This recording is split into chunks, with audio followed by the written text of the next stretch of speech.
Hi everyone, we're going to go ahead and get started on the student panel now. Welcome to the Columbia campus.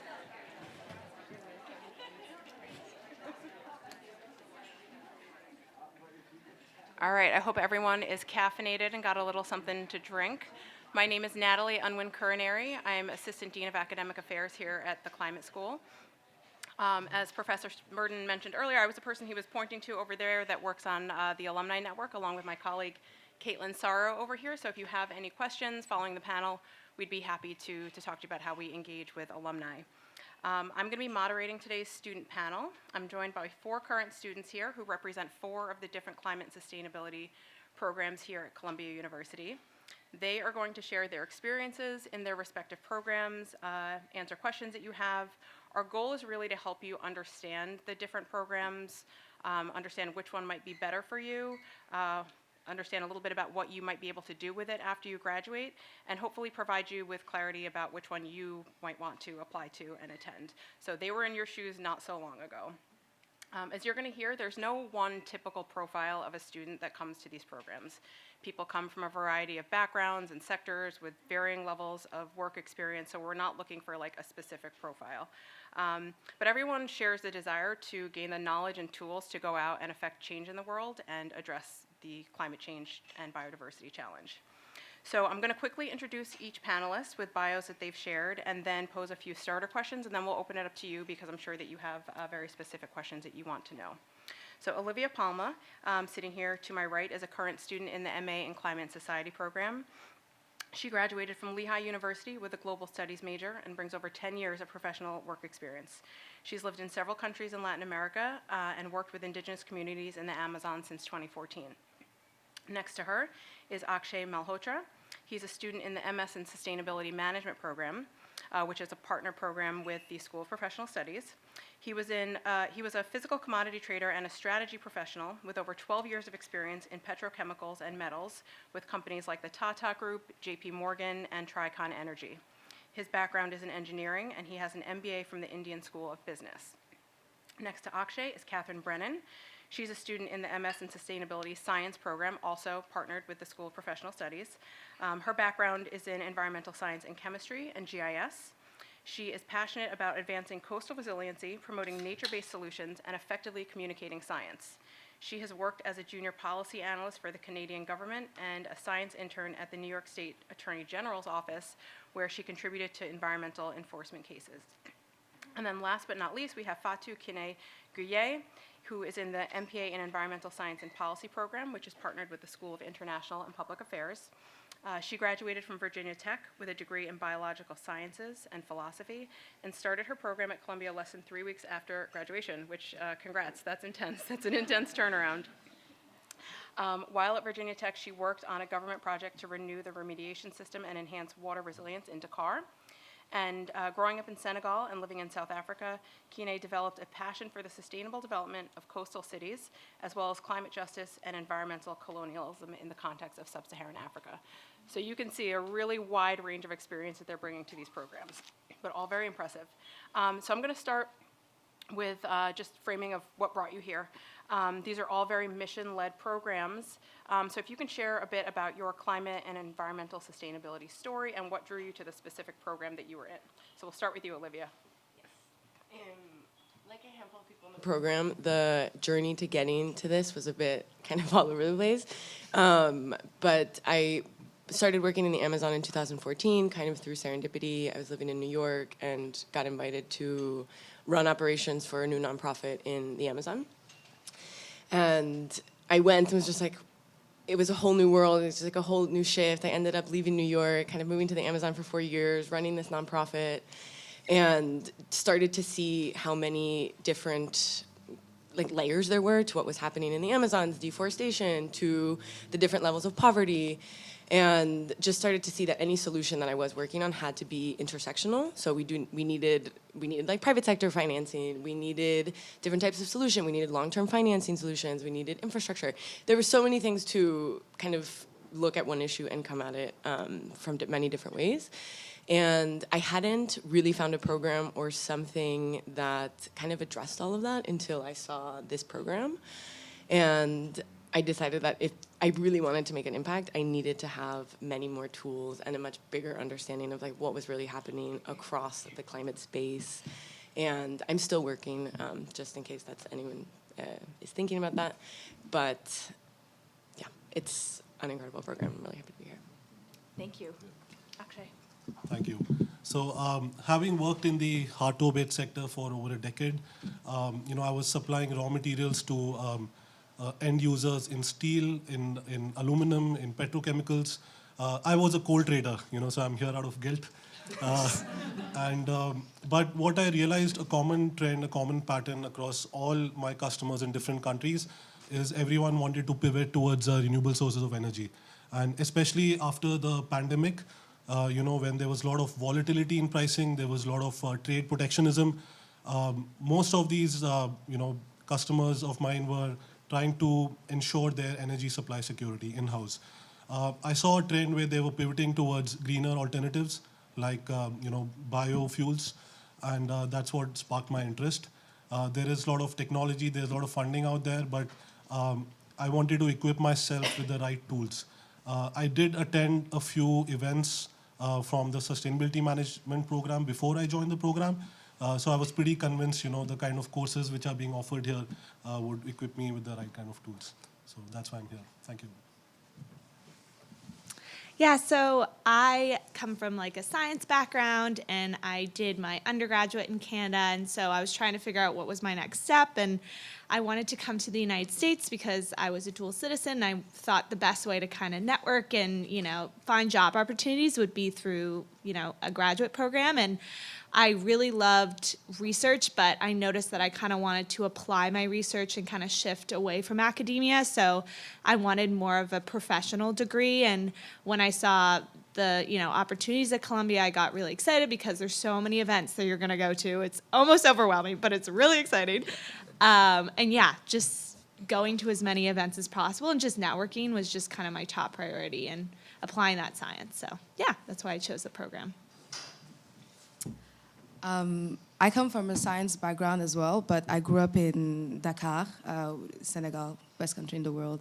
But my thing was that I wanted a program that was both science and non-science, because I was tired of being in labs and taking samples and all that.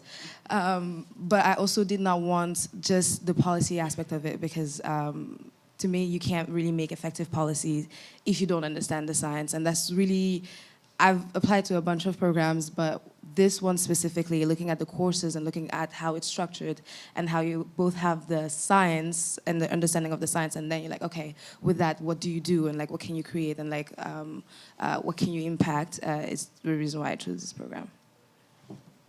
Wonderful. So coursework is why you're here, right? There are certain things that you're interested in learning and tools that you need in your toolbox. So I want to talk a little bit about electives and cross-registration and what you guys are currently taking. And I think it's a common and popular question among our applicants. So can you share with us a little bit about the courses you're taking and maybe what's your favorite elective and why? Yes. I would say easily most of every class I'm taking, every class, specifically literally every class, I come out with like a new perspective or just feeling like that class like somehow impacted me. It's an amazing thing to experience. I would say my favorite elective is climate finance policy with Lisa Sachs, who was sitting right here before. Every single class actually blows my mind in the best way. And I cross-registered into a SUMA class that's climate finance and sustainable development. So it's again looking at climate finance, which is something I'm really interested in, but coming at it from an economic perspective, a bit more of this development perspective, and really complements the climate finance policy class. But the classes are honestly, like, I cannot stress enough how amazing the classes are. Like, yeah. So I took the initiative of taking, one technical course in every semester. I was very academically inclined, but my favorite elective was solar project development. This is something which spans across, boundaries. It's not defined particularly for one country. So we are studying about IRA, the policies in the US. We are studying about operations, how to set up a solar module. And we are also studying about financing a solar project right from scratch. So something which is taught to us, how to create a solar project end-to-end from scratch across community, utility, and residential solar. I think it's one of my favorite courses in the program. Thank you. So my favorite course was a remote sensing course because I have a background in spatial mapping and I really wanted to understand remote sensing like satellite imagery. So that one was my favorite. And in terms of cross-registration, I definitely took some SUMA classes. I would definitely recommend if you want to get into like corporate sustainability, there's like GHG accounting and life cycle assessment. So those were cool. I took GHG accounting, but I've heard life cycle assessment is also interesting. So yeah, and any sort of, if you want to get into science, I would definitely recommend like a GIS class. Like there's a SUMA one, but there's also sustainable science if you want to understand, looking at science from different perspectives through mapping. That's definitely something I would recommend. My favorite course is not an elective. It's actually one of our core classes for the ESP program. It's the one with the biggest credit. It's called a workshop class. And basically in that workshop, we have 5 faculty who each have a bill that they're presenting to us, and we get to choose which bill we want to work with. And I chose the Climate Change Relief for Urban Areas Act of 2023, which was introduced but has not been passed. And so basically in this class, what we do is we're looking at a problem. For us, we're looking at surface temperatures, like the high surface temperatures, especially in BIPOC, Black, Indigenous, people of color communities, which are disproportionately affected. And what we do, it's a 2-semester project, it's research. What we do is basically come up with what if the bill gets passed? What is it that you're going to do? How do you do it? How do you implement it? And I really like it because it's very realistic. We have to go and talk to people that have done this. We have to come up with a budget plan. And then you get to learn about all of these things. How do you do a budget, a staffing plan, a master calendar for 3 years that you have to do weekly? It's a lot, but it's very, very interesting to me. I love that you mentioned the workshop because there are practical elements threaded throughout these programs. And so Akshay, I want to put you on the spot because you're in your last semester and you mentioned that you're doing your capstone projects. Maybe if you could just speak a little bit about what that experience is because that's common across all these programs. Absolutely. So thank you. My capstone is we're working with a client called C40 Cities. It's a joint collaboration. It's more like a think tank, which works across 90 cities all over the world. We are responsible for deploying a toolkit for electric vehicle charging infrastructure in 13 LATAM cities. So we have a big team of 13 students. We have allotted 1 city for each student, but we have regular interactions with the client. We are working across 5 countries, and they help us connect with various stakeholders in those respective countries. So apart from our research, we are also taking interviews with stakeholders in those respective countries. And we have a very diverse team. We have someone who can speak Portuguese, someone who can speak Spanish, so language is not a barrier. But, different countries, different cities are at different stages of the technology implementation. So they're all trying to learn from the best practices of each country. And we are responsible for creating a toolkit for them. Thank you. So we're going to start down at that end with this question. But what is one piece of advice you would share with a prospective student planning to enroll in this program? Do not be scared of talking to people. It's Catherine was mentioning it. There are a lot of events, which is very overwhelming, very, very overwhelming. But the amount of the people that you meet at those events, the network. It's literally our motto in our program. I don't know if I can say this, but we sometimes leave class to go and network. It's even the director of our program, he says it unofficially, he never said it. But network, talk to people. It's not only about finding a job or finding a position, but it's also understanding what those people do. I take this class with this one professor, Professor Adam Zurovsky. I hope I didn't butcher his name. But he was the director of state policy and management for New York State and worked with Governor Cuomo, and he, for the CLCPA, it was mentioned earlier in the panel, he literally sits and then explains to you what is the process of getting that passed, of getting that drafted, the conversations that they were having. And so just sitting and having conversations with all of these individuals that are brought is the most, like, that's my one piece of advice. Classes are important, grades are important, of course, but talking to people is even more important, in my opinion, just to get the knowledge of what they're doing and also possibly finding a job. Great advice. Catherine? Yeah, I was going to say something very similar, actually the exact same thing. But I was also going to say, don't be afraid to, like, meet people that are just in your program. Like, I know, like, my program's really small, but it's growing, and it's really great to have that cohort. But I really think it's beneficial to expand with, like, there's so many people in the climate school, and just chatting with as many people as you can, because, yeah, you want to build a network, and you want to, meet people who are similar to you, but also who have different backgrounds from you. So, yeah, just talking to people in general. I think the most important points are already covered. Yeah. What I focused was on identifying my special interest areas in terms of topics which would, fulfill my professional aspirations. I was very particularly keen on research. So, I started talking to different fellows, different professors across different Columbia schools, climate school, SPS, and even SIPA. And I'm actually a graduate research worker at the Columbia Center on Sustainable Investments. I'm covering mining and energy. And it's a joint collaboration of the climate school and the law school.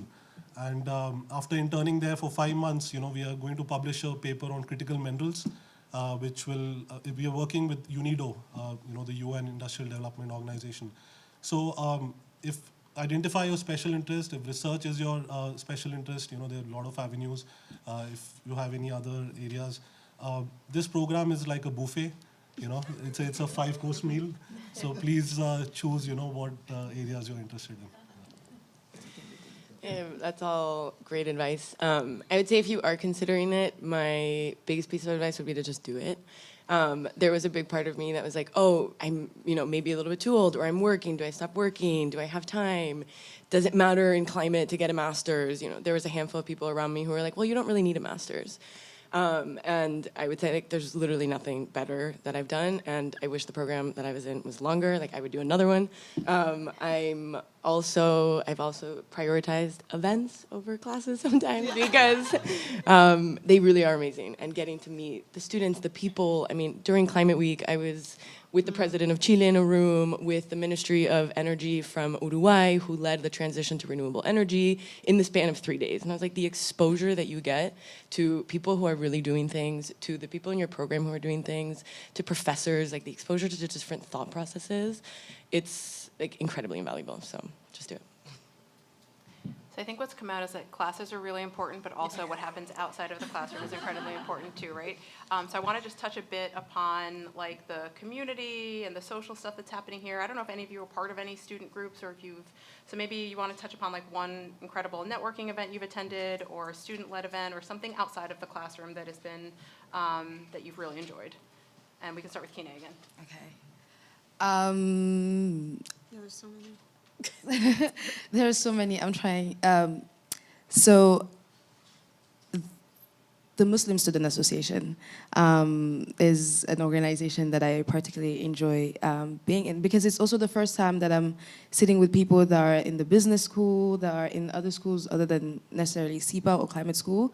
And yeah, so we have game nights, we have for example, today's Friday is Juma prayer. We have Juma prayer in Earl Auditorium all together, and it's not only students. You have public safety officers, you have faculty, everyone that comes in. So it's that fostering that sense of community that I really like. Nice. Yeah, so I did more of an active. I did climbing. There's a climbing group at Columbia, which is really fun because you get discounts to the climbing gyms in the city. So that was great just because, I wanted to kind of get away from the people that I'm currently meeting and kind of get exposed to, a bunch of people who are in different graduate programs and undergrad. So, and, it's good to be active and, work on your mental health. And yeah, so that was really fun. And in terms of networking, I think there's a climate school networking event that's coming up in November. And for all the different climate programs, and you get to network with people who are in the industry, and you get to sit around tables and talk to those people. And before you go, you learn about everyone there and the bios, so that you can meet with them and know what questions you're going to ask. And that was really cool because you don't really have to go out and find those people; they're there with you, and you can talk to them. So that was kind of my favorite one so far. Akshay or Olivia, anything to add? Yes. Yeah. Okay, go for it. I was the president of the student association. It gave me a lot of visibility. And the favorite event we organized was the symposium, which is the flagship event of the SUMA program. And this year we had record participation. We had more than 400 people at the forum. And we organized panel discussions, a career forum, and touching upon various topics in sustainability. Anything? Yeah, okay, all right, perfect. So I want to make sure you guys have time to ask questions. I have more, but I want to open the floor up to you now. Yes, I know we have one over there, so if you want to integrate some Q&A. Hi, my name is Abhi, and my question is for Akshay. You mentioned that you had a research assistantship. Is that something, I have two questions. My first one is, can you use that research assistantship to fund for your college for tuition, for example? And my second one is, because it was mentioned that you worked with the Tata Group. I am from India. I'm an international student from India. So what are the possibilities of doing your capstone or internship that is based on developing countries like India? Because my passion lies in improving, let's say, eradicating poverty in India with climate actions. That's a very good question, Abhi. The first part of your question, it helps you covers your pocket money expenses, over the summer. But the whole emphasis of research is to deep dive further into a particular subject in which you're interested in. There are other avenues of, exploring financial grants for your tuitions. There are certain fellowships. I know the program offers a fellowship for students from Chile, so you need to reach out to the admin team. What are the avenues for financing the education? The second part, yes, our capstone is touching upon varied subjects and across different countries. In my current cohort, we have a capstone in South Africa covering food systems.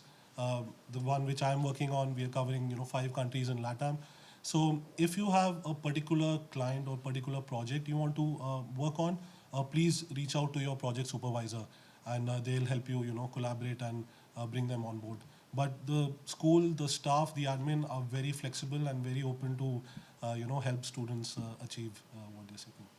Can I add something to that? Yeah. Just a quick point also is we also have a capstone in the Climate and Society program, and I'm actually in the process right now working with Caitlin to propose a capstone project. So working on something in Chile that also really interests me. So I think there is this flexibility that is amazing within Colombia in general, that you can kind of take something you really like and make it part of your program. Thank you, and then question back in the back. Yeah, so this is for all panel speakers. One of the good problems that Columbia has is that you have so many interesting courses, but only 2 years maximum, or average, of the program. So how were you able to handle being able to take the courses you wanted to take? And what advice would you give for prospective students who might want to take everything?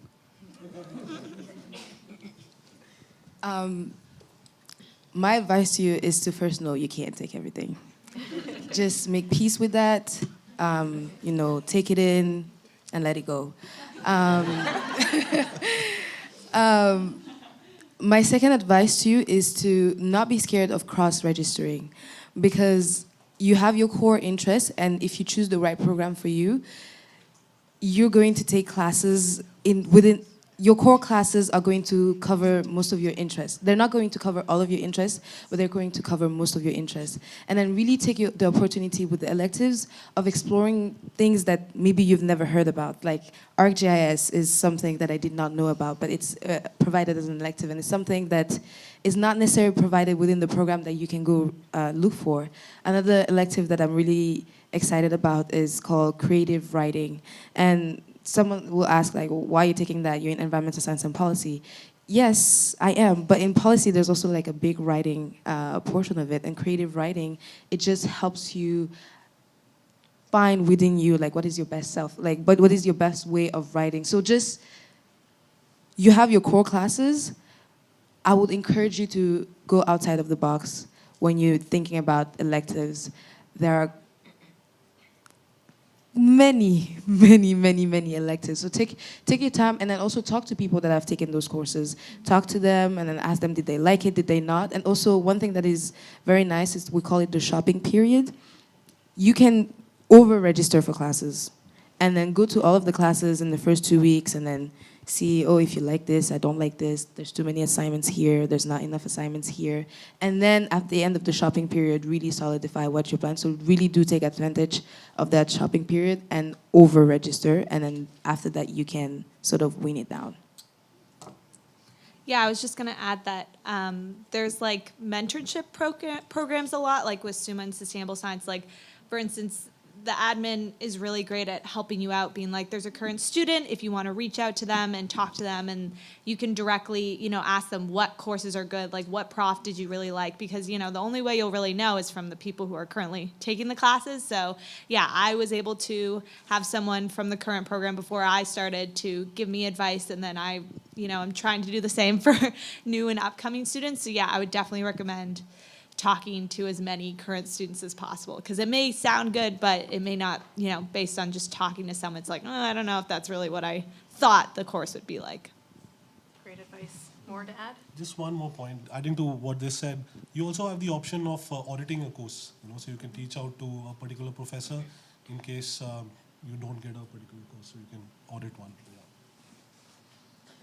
Yes. Great advice. And some of the programs might allow you to take an elective, for example, like pass-fail, which is like a little bit of a lower, commitment in a sense. So that's also something to look into, which programs might offer that. Other questions? One right over here.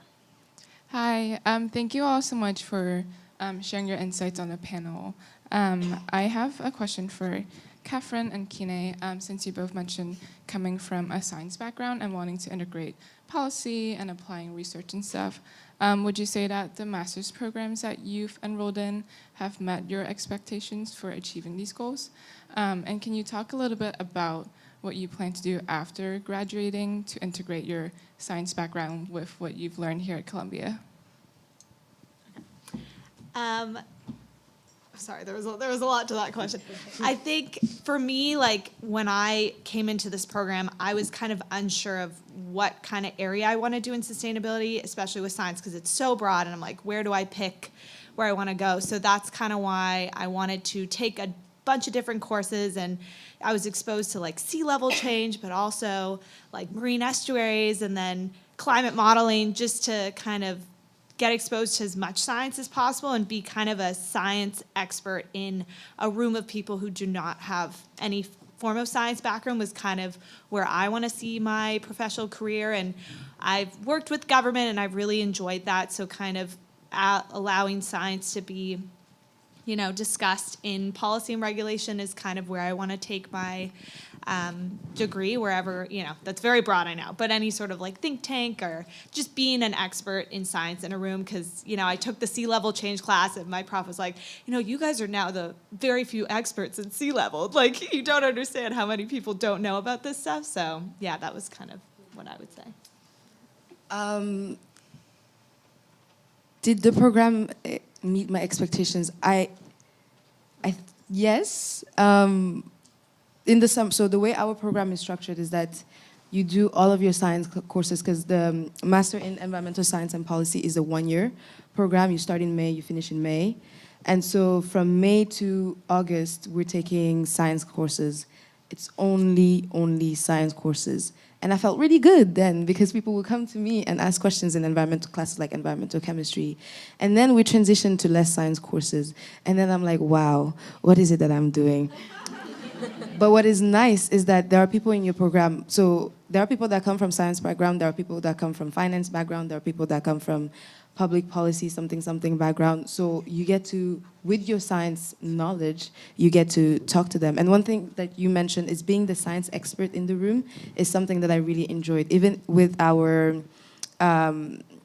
the class I was talking about before, the workshop where we're working with the Climate Change Relief for Urban Areas Act, when it comes to understanding this problem of rising temperatures, there's a scientific explanation. There's a science explanation behind the problem, and there's the science behind the solution as well. And being able to provide my expertise when we're doing that research behind the science of the problem and the science of the solution, and seeing how that can help in also how we're thinking about budgeting, how we're thinking about program design, and how we're thinking about all that is very, it's something that I enjoyed very much. So I think, I don't know exactly where I want to work, but something like that. Wonderful. And I might ask Akshay and Olivia to just add in, where do you want to go and work afterwards too? So I'm working right now, like I mentioned, I work at a climate tech company, so I am in the private sector, and I would say Lisa Sachs's class has made me think that I would like to stay in climate finance and maybe switch to climate finance a bit. So right now I'm not exactly sure, but there's a lot of thinking going on. But I do believe in the power of the private sector in this space to mobilize like the much needed money and the amount of financing that the private sector has. So I do think I would stick kind of private sector, but like again, intersectional. So private sector affecting, you know, development or impact on the ground, like directly linked there. I'm currently interning with an energy trading company, so I'm trying to incorporate all the sustainability skills, you know, the courses which I took in the program. Over summer, we helped them make a GHG inventory, you know, through one of our study groups. So I'm going to incorporate all the skills I've learned here into my company. Thank you. Wonderful, thank you. We have another question over here in the corner. Thank you. Hi, I guess this question is partly for Olivia and Akshay because I think both of your programs have a part-time offering, if I'm right. I'm a working professional with a background in kind of sustainable finance and law, and I'm wondering if you felt like both programs would be conducive to still working while you're doing it, because you're saying a lot about, you know, the level of engagement and connection and networking, and I think, you know, it's one thing to have the offering, but it's another to feel like you saw students or yourselves did it in a kind of part-time way and felt like you could still engage mentally in the same way. That's a great question. So I'm in the program full-time and working, so I think the biggest trade-off is any sort of free time, I would say. Like, I do work at least until like 10:30 every night on the weekends, but that's like the decision I made, and I'm really happy about it, and I don't regret it at all. But I do make time to go to events. So, you know, like once a week or every 2 weeks when we get the event calendar, I actually go through my calendar, I register for stuff, I put it on my work calendar to block it off, and I do make a point to try to do that. So if it means, you know, skipping a class once every, you know, month, maybe I'll do it, because I do think it's incredibly important, and probably just the trade-off is like a little bit of socializing, but it's an adjustment, and I am like consciously trying to fit it into my schedule. But I think it would depend a lot on personality as well, and like how you manage your own time. But I think it really is possible, and I wouldn't change either, because the classroom really informs my work, and my work really informs the classroom. And I'm actually working on something with Lisa Sachs for work, and I think it's actually a very special experience to have. So it's definitely possible. We have a lot to, I'm an international student, and I must say I have a lot to learn from my part-time friends. 60% of the SUMA program are actually part-time students. You have the flexibility of taking 1 or 2 courses every semester, and they come from very rich backgrounds. As part of the student association, we made a conscious effort to engage them in the kind of social activities we were organizing. The idea is, you know, given the limited capacity of time that they have, if you give them the right forum, you know, like if you organize a panel discussion, a virtual series, or just invite them for a picnic at Central Park, you know, they'll definitely take out the time to share their experiences. Wonderful. The question right over here. Yeah. I don't know if it's, okay, perfect. So my question actually is for Olivia. You've mentioned you've enjoyed your classes, it seems, with Professor Sachs. And I guess for me, I just want to know, what do you feel has been most rewarding taking those sorts of climate finance related classes that maybe you wouldn't find in essentially any other ordinary finance class that relates to your work? Everything. Like the two climate finance classes I'm in touch on climate finance in many different ways. Lisa Sachs's research is particularly like groundbreaking in so many different ways. So I would say like look up her papers and what she's doing with the Center for Sustainable Investment. But it's because you have this emphasis on climate risk, and the ever-changing environment of climate finance particularly, I think you almost need to be with people who are kind of shaping the field in a way, because we don't really know what climate finance is at this moment, and it's changing, and she's pushing for certain things to change, and having that exposure to the thought processes, where it's going, the economic perspective, it's honestly just like invaluable. And we can keep talking about it, and I can tell you like a few things that we've specifically talked about in class that have really affected the way I see climate finance. Just understanding like how much financing we need, where does this financing need to go, how do you even begin to assess where that financing needs to go, and how can it be mobilized? It's just truly remarkable. Yeah. Over here in the red.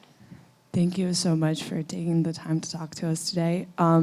So I've heard you speak about, and I guess that this is the question to all, a lot about the tools and the bigger network, all for the purpose of making a more tangible, larger impact.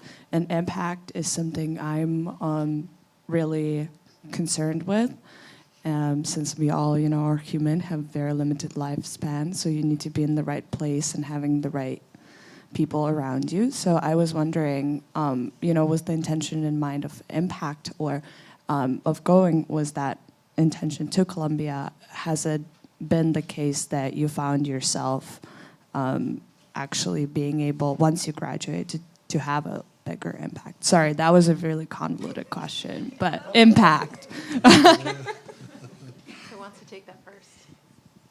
Well, I was just going to say, in terms of impact, like being at the school and just being exposed to so many experts, and also people who are, like, these are people who are leaders in the field. Like, even, in the sustainable science, like a lot of my profs are from Lamont Doherty, and they're all experts in earth science and like the first innovators in climate modeling and in seafloor mapping, and I find that really cool. But anyways, not everyone's like, but just like being like, wow, like I am next to people who are actually making differences, and then, hopefully that rubs off on you, and then you're like, okay, I want to do the same. Having role models, I think, is really important, because, this is a really tough problem, and it really, it can burden a lot of us. I feel like a lot of people are like, oh, how are we going to do this? But seeing the people that are doing it, I think, is a huge motivator.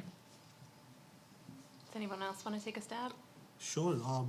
I would highly recommend a course called Sustainable Metrics by Adam Fried. It helps you put a tangible number on the kind of impact you're putting in.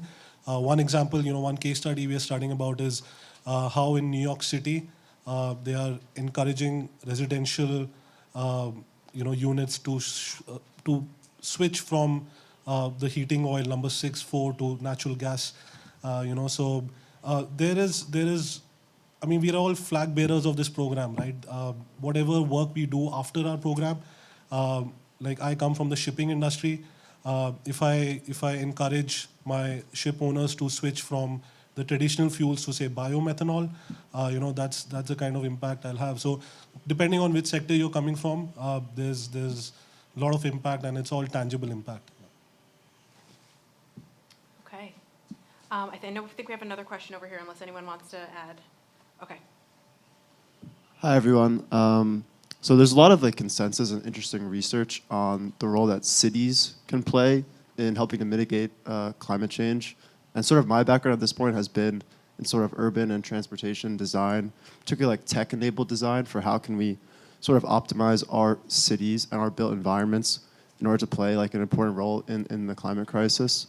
And obviously there is like the Graduate School of Architecture, Planning and Preservation. So this is sort of a general question to the whole panel, but I would ask if in any projects or in like this sort of interdisciplinary aspects of the program, if there are opportunities to sort of play around with sort of modules and classes from GSAP, and if there is like sort of a design focus in any of the classes at the climate school. That's a wonderful question. I feel like we planted you here, but we didn't.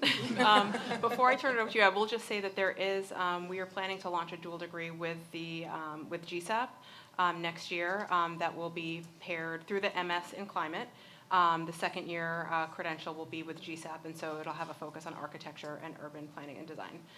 So I just wanted to plug that, and then I'll turn it over to you guys if there's if you have other experiences. In the climate change adaptation class, we are all taking, it's a core course for the whole cohort. We are actually focusing on the built environment, specifically now looking at the role of cities in climate change and how we build that resilience and how can they, we prepare cities and how can they be, this like kind of dual informing for, the climate impacts. But there are a handful of students in our program who are doing the specialization in the built environment, which there's that option now, and they do really enjoy. So they should have the dual program, and there is a lot of exposure you can get to the knowledge, the teachings, and in that space. So I don't come from a built environment background, but the climate school does organize a skills seminar series. So they have a workshop for LEED certification. So anyone who's not from a built environment experience, can take that workshop and take the certificate during the course. Okay. Any other additions? No? Okay. Other questions? And how are we doing on time? Can we? Okay. All right. So I think we're going to wrap it up. I just want to thank all of our join me in thanking all of our student panelists, please.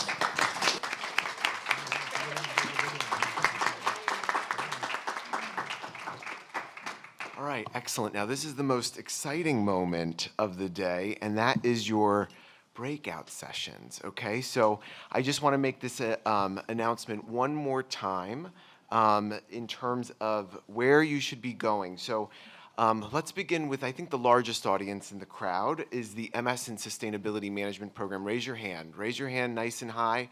Excellent, excellent. All of you, guess what? Your breakout session right here. Stay comfortable. Enjoy the drinks, okay? Dr. Stephen Cohen's going to be leading this first breakout session for sustainability management, okay? Now raise your hand if you're interested in the MPA in Environmental Science and Policy program. Excellent. Okay, you don't have very far to travel. That session, those breakout session 1 and 2 for that session are right behind this air wall here on the 3rd floor, so you're good to go. Who here is interested in sustainability science again? We might have some more people. Excellent. So sustainability science, that's going to be the 1st floor in specifically the garden level room 1. So you're just going to go down to the 1st floor for sustainability science. Also next to sustainability science, who's MA Climate Society? Who has that on their list? Beautiful. Okay, Justine Herrera is going to be down there and greet you for MA Climate Society. And finally, last but not least, MS in Climate. Who also is thinking about MS in Climate? Great. So session 1 and 2 for the MS in Climate is going to be on the 4th floor in the Skyline room, which is a nice view, just throwing it out there. So, all right, so again, guys, feel free to start making your way to your breakout sessions, and I want to emphasize anybody that's interested in SUMA, I highly recommend stay for this session. Dr. Cohen's going to be participating in session 1 for SUMA, so stay seated if you're interested in SUMA. Good job.